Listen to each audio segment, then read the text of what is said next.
ನಮಸ್ತೆ ರೈತ ಸ್ನೇಹಿತರೆ. ರೋಹಿಣಿ ಮಳೆ ಹಾಗೂ ರೋಹಿಣಿ ಮಳೆಯ ವಿಶೇಷತೆಯನ್ನು ತಿಳಿದುಕೊಳ್ಳೋಣ.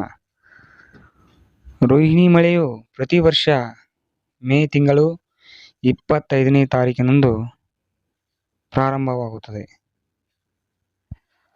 ಆಗ ತಾನೇ ಬಿಸಿಲಿನಿಂದ ಕಾದ ಭೂಮಿಗೆ ರೋಹಿಣಿ ಮಳೆಯು ಪ್ರಾರಂಭವಾಗಿ ಸ್ವಲ್ಪ ತಂಪು ಹಾಗೂ ಬೆಚ್ಚನೆಯ ವಾತಾವರಣವನ್ನು ನೀಡುತ್ತದೆ. ಈ ರೋಹಿಣಿ ಮಳೆಯು ಗುಡುಗು, ಸಿಡಿಲು ಮತ್ತು ಗಾಳಿಯಿಂದ ಮಣ್ಣಿನ ಸಣ್ಣ ಸಣ್ಣ ಕಣಗಳನ್ನು ಹೊತ್ತುಕೊಂಡು ಹೋಗಿ ಮುಂದೆ ಭೂಮಿಯಲ್ಲಿ ಮಳೆಹನಿ ಆಗಿ ಸುರಿದಾಗ ಮಳೆಹನಿಯ ಜೊತೆಗೆ ಸಾರಜನಕವನ್ನು ಸಹಿತ ಭೂಮಿಗೆ ಸ್ಥಿರಗೊಳಿಸುವ ಕೆಲಸವನ್ನು ಈ ರೋಹಿಣಿ ಮಳೆಯು ಮಾಡುತ್ತದೆ. ರೈತ ಸ್ನೇಹಿತರೆ, ರೋಹಿಣಿ ಮಳೆಯಾದರೆ ಊರ ತುಂಬೆಲ್ಲ ಕಾಳು ಎಂದು ನಮ್ಮ ಹಿರಿಯರು ಹೇಳುವುದನ್ನು ನಾವು ಕೇಳಿದ್ದೇವೆ.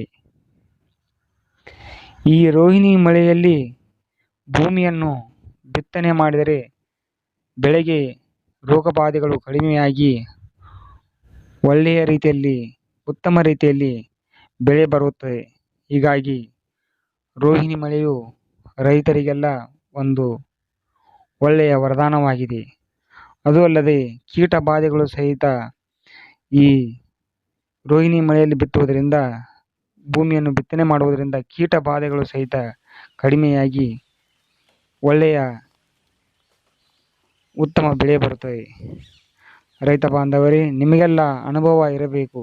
ಅದು ಏನೆಂದರೆ, ಯಾರು ಮೇ ತಿಂಗಳ ಕೊನೆಯ ವಾರದಲ್ಲಿ ಭೂಮಿಯನ್ನು ಬಿತ್ತನೆ ಮಾಡುವರೋ ಅವರಿಗೆ ಒಳ್ಳೆಯ ಫಸಲು ಬರುವುದರಲ್ಲಿ ಸಂದೇಹವೇ ಇಲ್ಲ. ಮೇ ತಿಂಗಳ ಕೊನೆಯಲ್ಲಿ ಇನ್ನೂ ಬಿಸಿಲು ಇರುತ್ತದೆ, ಮಳೆ ಕೂಡ ಆಗಾಗ ಆಗುತ್ತಾ ಇರುತ್ತದೆ. ಮೇ ನಂತರ ಜೂನ್ ತಿಂಗಳ 7ನೇ ತಾರೀಕಿಗೆ ಮೃಗಶಿರ ಅಥವಾ ಮಿರ್ಗ ಮಳೆಯು ಶುರುವಾಗುವುದರ ಒಳಗಾಗಿ ಭೂಮಿಯನ್ನು ಬಿತ್ತಿ 1 ಸಲ ಅಥವಾ 2 ಸಲ ಎಡೆಕುಂಟೆ ಹೊಡೆದರೆ, ಕಸವನ್ನು ತೆಗೆದರೆ ಆ ವರ್ಷ ಉತ್ತಮ ಫಸಲು, ಉತ್ತಮ ಆದಾಯ ಬರುವುದರಲ್ಲಿ ಯಾವುದೇ ರೀತಿಯ ಸಂದೇಹವಿಲ್ಲ. ಆದ್ದರಿಂದ ರೈತ ಸ್ನೇಹಿತರೆ, ಮೇ ತಿಂಗಳಲ್ಲಿ ಭೂಮಿಯನ್ನು ಹದಗೊಳಿಸಿ ಸ್ವಚ್ಛ ಮಾಡಿ ಆ ಭೂಮಿಯಲ್ಲಿ ಒಳ್ಳೆಯ ಬೆಳೆ ಬರಬೇಕೆಂದರೆ ಒಳ್ಳೆಯ ಬೀಜಗಳನ್ನು ಆಯ್ಕೆ ಮಾಡಿ ಭೂಮಿಯಲ್ಲಿ ಬಿತ್ತನೆ ಮಾಡಿದಾಗ ರೋಹಿಣಿ ಮಳೆಯ ಲಾಭವು ನಮಗೆ ಖಂಡಿತವಾಗಿಯೂ ಸಿಗುತ್ತದೆ.